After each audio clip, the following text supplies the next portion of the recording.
국정원 댓글 조작 사건으로 기소된 원세훈 전 국정원장이 징역 4년형을 받으면서 관심은 이제 이명박 전 대통령 정권의 수사 가능성에 쏠려 있습니다. 한편 바른정당의 김무성 의원과 자유한국당 정진석 의원이 주축이 된 초당적 연구 모임이 발족하면서 보수 대통합 움직임이 본격화되고 있습니다.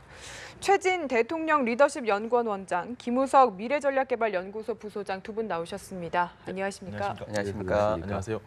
원장님, 어제 원세훈 전 국정원장의 판결 어떻게 보셨습니까? 그러니까 당초 이제 3년형을 받는데 1년이 더 추가가 됐지 않습니까? 예. 그래서 상당히 이제 유죄는 거의 이제 확실해진 것 같고 불똥을 이제 이명박 정부에 넘어가는 일만 남아 있는 것 같습니다. 그런데 지금 3년 전, 그러니까 4년 전에 박근혜 정부 녹취록 때는 사실은 그때는 상당 부분이 삭제가 된 내용이 많았었습니다. 그래서 별 문제가 없다고 그래서 이제 일부 선거법 어떤 위반 부분은 이제 무죄를 받았습니다만 이번에는 전부 선거법 위반, 그다음 국정법 위반까지 전부 유죄를 받았지 않습니까? 네. 그 결정적인 게 바로 이제 문재인 정부 들어서서 국정원 TF가 내놓았던 녹취록이 결정적인 이제 이유가 됐죠. 그 내용을 보면은 야당이 승리하면 국정원이 없어진다, 뭐 이런 내용 등등 네. 상당히 선거에 깊숙이 개입했다는 그런 이제 이 녹취록들이 속속 드러나면서 이제 유죄를 받은 게 된 것 같습니다. 알겠습니다. 네. 선생님 어떻게 한번. 일단은 뭐 정보기관이 정치에 관여하는 것 자체에 대해서는 입이 10개라도 뭐 이유가 없는 거죠. 예. 그래서 어제의 재판 결과에 대해서는 뭐 재판이 일단은 대법원에 재상고를 한다고 그러니까 그때까지 봐야겠지만 지금까지 본 걸로 봐서는 이 부분에 대해서는 뭐 다른 이론이 필요 없을 것 같습니다. 문제는 이것을 어떻게 교훈 삼느냐의 이 문제예요. 사실 정보기관 자체를 없앨 수도 없는 거 아니겠습니까? 예. 국정원, 우리나라 같이 안보 상황이 엄중한 나라에서 정보기관이 무력화된다라고 하면 그건 정말 심각한 문제겠죠. 그런 면에서 원세훈 원장 자신도 문제지만 사실 그 전에 김만복 원장, 노무현 대통령 때 김만복 원장 같은 경우는 대북 접촉의 그 전선에 있으면서 언론에 계속 노출이 됐어요. 그것도 문제가 많이 됐는데 예. 그런 부분들도 국정원을 좀 약화시킨 부분이 있고 이어서 나타나는 그 원세훈 원장 같은 경우에도 국정원을 굉장히 어렵게 만드는 상황이 됐어요. 그리고 지금 같은 경우에도 적폐청산이라고 얘기하면서 그런 자료들을 이렇게 외부에 보내는 것도 사실 국정원 자체의 기능 면에서는 그렇게 바람직하지 않다. 네. 이런 면에서 이번 기회에 어차피 국정원의 기능이나 이런 부분들에 대해서 종합적으로 한번 검토를 해볼 필요가 있고 이번에 국정원법 개정을 위해서 국회에서 논의를 하고 있습니다. 그런데 거기서도 지금 핵심 쟁점이 되는 게 수사권을 하느냐 마느냐. 국내 파트는 다 이미 없애기로 합의가 된 부분이지만 결국 수사권 문제 이 두 가지 부분이 굉장히 핵심적인 쟁점 아니겠습니까?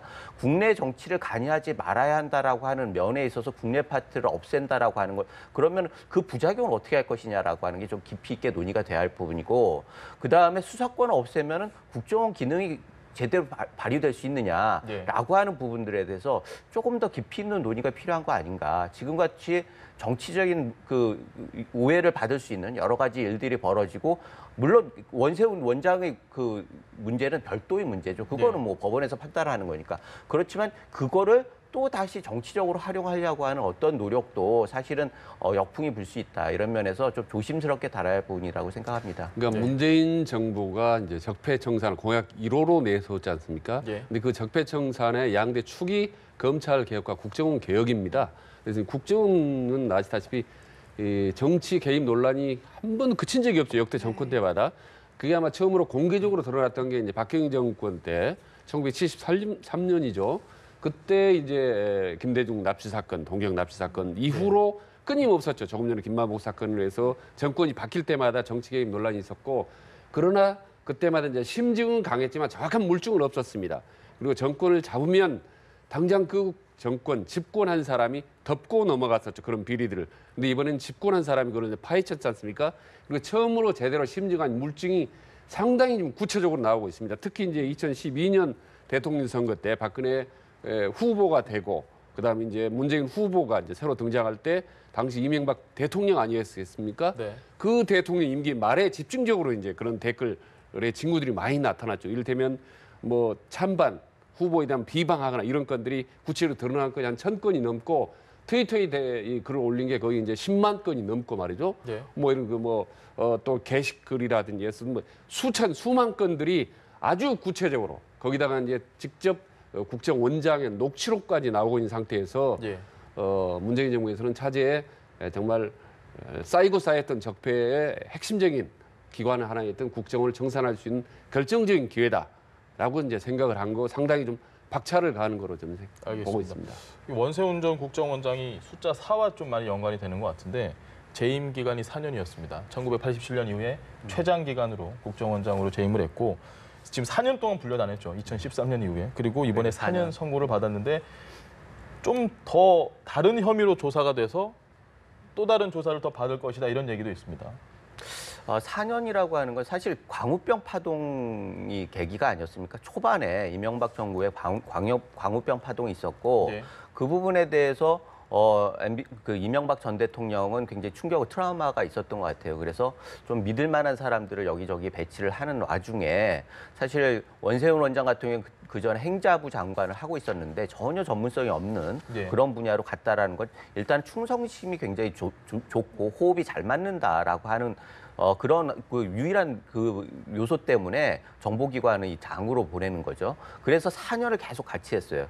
그만큼 호흡은 잘 맞았던 것 같아요. 그런데 원세훈 원장 같은 경우에는 그때는 좀 지나치게 충성을 했다. 그래서 결국은 누를 끼치는 결과를 가졌다. 이런 것들이 문제가 되는데 사실 아까 말씀하셨듯이 이게 홍준표 대표도 얘기하기를 우리가 말하기엔 10만 3천 명 이렇게 얘기하지만 전체 트윗 수를 보면 전체 트윗은 기간에 따라 다르겠지만 네. 하루에도 수백만 이렇게 나오는 거 아니겠습니까? 전체로 보면 수억 개가 나올 수가 있어요. 그중에서 이 정도 가지고 과연 민심을 교란할 수 있는 정도냐. 역시 유무죄는 별도로 하고 그 파급 효과가 어디까지 가느냐라고 하는 부분들에 대해서 실증적인 연구가 좀 필요할 부분이 있어요. 네. 그런데 지금은 이 대선 불복이라고 하는 부분들, 문재인 정부가 기본적으로 처음에 이 문제를 계속 제기했을 때부터 지금까지 계속 그런 분위기로 갔기 때문에 지금은 그 결실로 정부가 탄생한 거 아니겠습니까? 예. 그래서 이거를 확실하게 매듭을 짓고 가야 한다라는 강박관념도 꽤 클 것 같습니다. 그런 면에서는 이건 조선시대의 그 사화 같은 정쟁 같은 일이 예. 계속 벌어질 수가 있어요. 이 전 정권을 계속 재단하다 보면은 노무현 대통령의 비극이 다시 재발되지 않으리라는 법은 없는 거 아니겠습니까? 그런 면에서 지금 문재인 정부 같은 경우에는 통합 대통령을 지향하고 있고 네. 5대 대통령이 되겠다라고 얘기를 하는데 그러려고 하면 이 부분에 대해서는 굉장히 실증적이고 증거에 충실한 조사 그리고 그게 정치적으로 활용되지 않도록 하는 그런 노력이 훨씬 필요한 거 아닌가 이런 생각이 네. 듭니다. 네. 그러니까 원세훈 문제에 대해서 지금 조금 전에 제가 말씀드린 것 외에 두 가지 별개의 좀 혐의가 있거든요. 예. 하나는 이제 화면에도 이제 나오고 있습니다. 하나는 청와대 윗선 개입 문제하고 또 하나는 이제 돈 문제인데요. 예. 윗선 개입 문제 아시다시피 2011년에 청와대로부터 이제 원세훈 원장이 지시를 받던 국정 홍보에 이런 댓글을 활용하라는 지시를 받고 거기에 따라서 또 국정원이 작성한 문건, SNS에 관련된 어떤 동향보고 이런 것들을 보고를 했다는 점 아니겠습니까? 네. 근데 최근 들어서 지금 문재인 정부의 청와대 캐비넷에서 발견된 관련된 문서가 또 지금 검찰로 추가로 넘겨졌다는 이제 그런 그 얘기인데 말하자면 당시 원세훈 원장이 청와대와 긴밀하게 협의를 해서 아주 조직적으로 윗선 혹은 이명박 대통령까지 거의 깊이 관련돼 있는지 이 혐의를 정확히 규명하는 게 하나 있고 또 하나는 이제 돈 문제인데요. 예. 지금 그때 댓글 파동하는 한 사이버 외곽팀 한 30개 정도를 운영했던 게 이미 언론에 공개가 됐지 않습니까? 예. 그 30개 사이버 단체가 활동했던 수천 명에게 이제 돈을 줬던 거 아니겠습니까? 이 돈을 어디서 난 거냐? 예. 그리고 원세훈 원장이 직접 그 돈을 마련한 거냐라는 부분이 확인이 되면 이제 국고 횡령이라든지 배임죄 같은 게 적용이 될 수가 있습니다. 그렇기 때문에 이 별개의 문제 이 두 가지 거를 지금 수사를 하고 있기 때문에 상황에 따라서 이 원세일 대권 사건은 훨씬 더 앞으로 좀 확산될 가능성이 높다.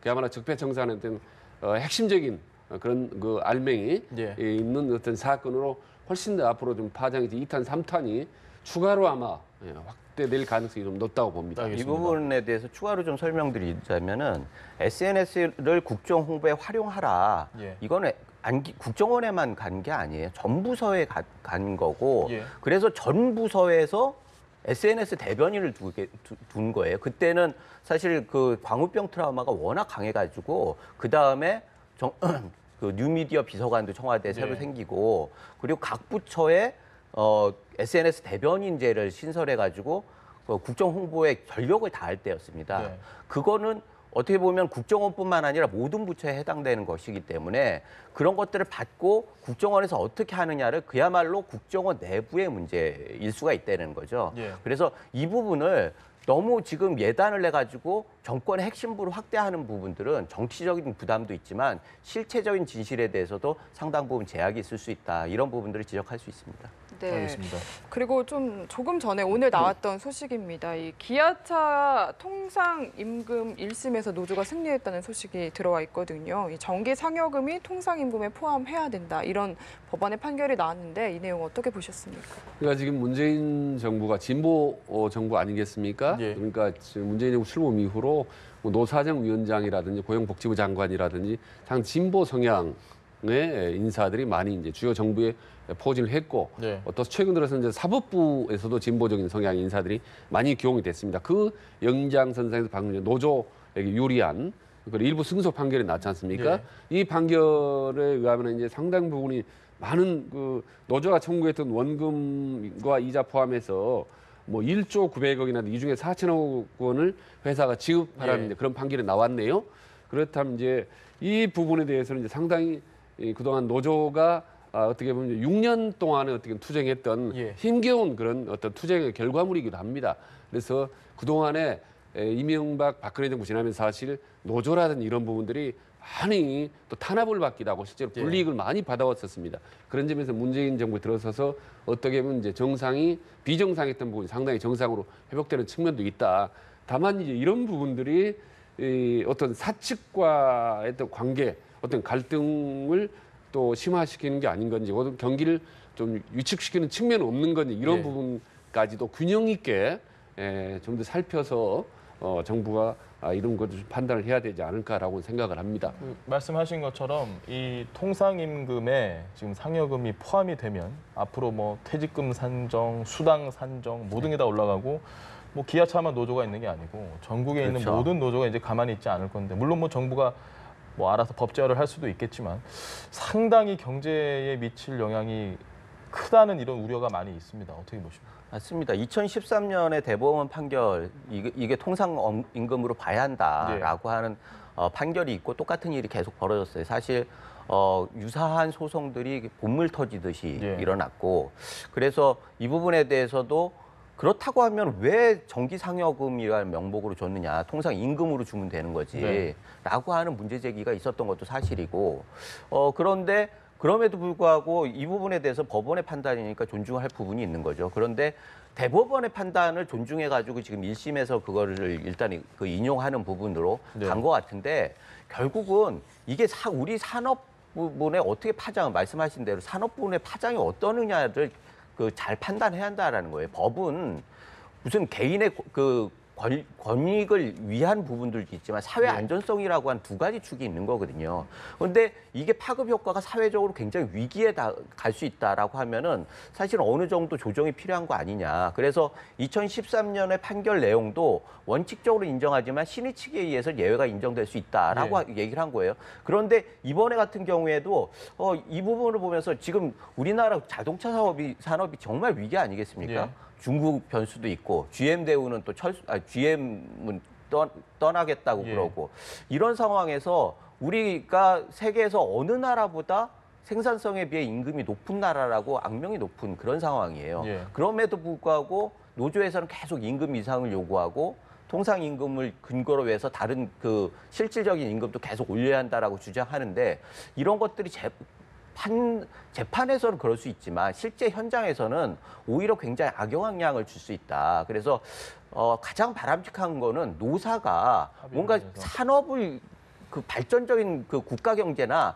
산업의 발전을 위해서 좀 생산적인 협의를 하는 모범을 예. 좀 보여줘야 하는 거 아니냐 이런 생각을 합니다. 근데 알겠습니다. 이제 재판부는 사실 이제 그 부분에 대해서 충분히 설명을 하는데 말하자면 이 노 쪽의 주장이 이제 근로기준법에 충분히 예. 기반한 것이다. 그리고 사실 지금 사측이 기아 측이 크게 경영 상태가 나쁘지 않기 때문에 앞으로 순차적으로 연차적으로 이런 그 재정적인 위반 부분을 확보할 수도 있다라는 예. 부분이고요. 그리고 또 이 노조 측에 지급하는 그런 이제 협의를 앞으로 이 합의에 따라서 이를테면 이제 분할로 지급할 수 있다라는 여러 가지 방법론까지 제시를 했습니다. 그래서 이 정도 일부 승소 노조가 하더라도 사측에 대해서는 경영적으로 별로 타격이 없고 앞으로 순차적으로 문제가 해결될 수 있다라고 이제 재판부가 순전히 그 방법론이라는 상황을 충분히 아마 설명을 좀 한 것 같습니다. 예. 네, 마지막으로 야권 움직임 좀 살펴보겠습니다. 바른정당의 김무성 의원과요, 자유한국당의 정진석 의원이 주도를 해서 뭔가 초당적인 연구 모임을 어제 발족을 했습니다. 네. 이게 뭐 야권 통합이나 연대 논의를 위한 모임이다라는 게 중론인데 동의하시는지요? 수순이라고 볼 수가 있겠죠. 물론 메시지 자체는 열린 미래 이래서 굉장히 희망적이죠. 그런데 메신저에 대해서는 사실은 굉장히 의구심을 갖는 모습들이 많이 있습니다. 예. 게다가 양쪽 다 핵심 있는 분들이 당내에서는 약간 그 주류는 아닌 그런 분들이기 때문에 물론 많은 분들이 같이 참여를 하는 분위기지만 현실적으로 한계가 있지 않느냐 이런 얘기도 있는데 어찌됐든 그 시도가 의미가 있다라는 거죠. 그래서 이런 것들이 정기국회에서 정책공조를 계속 이루어가지고 거기에서 신뢰를 쌓고 예. 그 다음에 선거공조까지 갈 수 있다라고 하면은 그리고 바른정당과 한국당 이 두 부분은 어차피 태생이 같기 때문에 예. 지방선거에 다가올수록 통합의 압력이 굉장히 세질 겁니다. 게다가 국민의당과의 연대를 하기 위해서라도 통합 요구가 굉장히 커질 거거든요. 그래서 지방선거 같은 경우에는 거대한 여당에 맞서서 싸우려고 하면 야당의 전략들이 필요한데 그러기 위해서는 보수 진영에서 1차적으로 통합을 하고 그다음에 국민의당 중도와의 연대를 통해서 선거 공조를 이루고 그래야지 지금의 여당과 대등한 정도의 선거를 치를 수 있지 않나 이런 생각이 듭니다. 네. 예. 어제 이제 모임을 가졌는데 원래는 이제 30명 예상을 했는데 35명의 의원이 모였네요. 근데 의원들이 면면을 보니까 친박계 의원, 예. 그다음에 바른정당 탈당파, 그리고 이정현 의원 무소속 이렇게 해서 상당히 바른정당이나 자유한국당에서 고민이 많은 의원들이 지금 모였습니다. 그래서 예. 이분들이 이제 앞으로 어디로 갈까 이제 고민 중인데 국민의당으로 가냐 자유한국당으로 가냐 해서 지금 나눠져 있습니다. 예. 그러나 실제로 현실적으로 앞으로 두고 보면요. 국민의정당과 합하기는 쉽지 않을 겁니다. 왜냐하면 호남을 기반하고 있고 내부에서 강력히 반발하는 호남 의원들이 다수기 때문에 결국은 대부분의 의원들이 아마도 자유한국당으로 갈 가능성이 낮지 않겠느냐. 일부는 남거나 혹은 국민의당으로 가고 하는 이런 방향으로 아마 이 모임이 가지 않을까라고 이제 생각을 해봅니다. 예, 알겠습니다. 오늘 두 분 말씀은 여기까지 들어보도록 하겠습니다. 지금까지 최진 대통령 리더십 연구원 원장 그리고 김우석 미래전략개발연구소 부소장과 함께 이야기 나눠봤습니다. 두 분 고맙습니다. 잘 들었습니다. 감사합니다.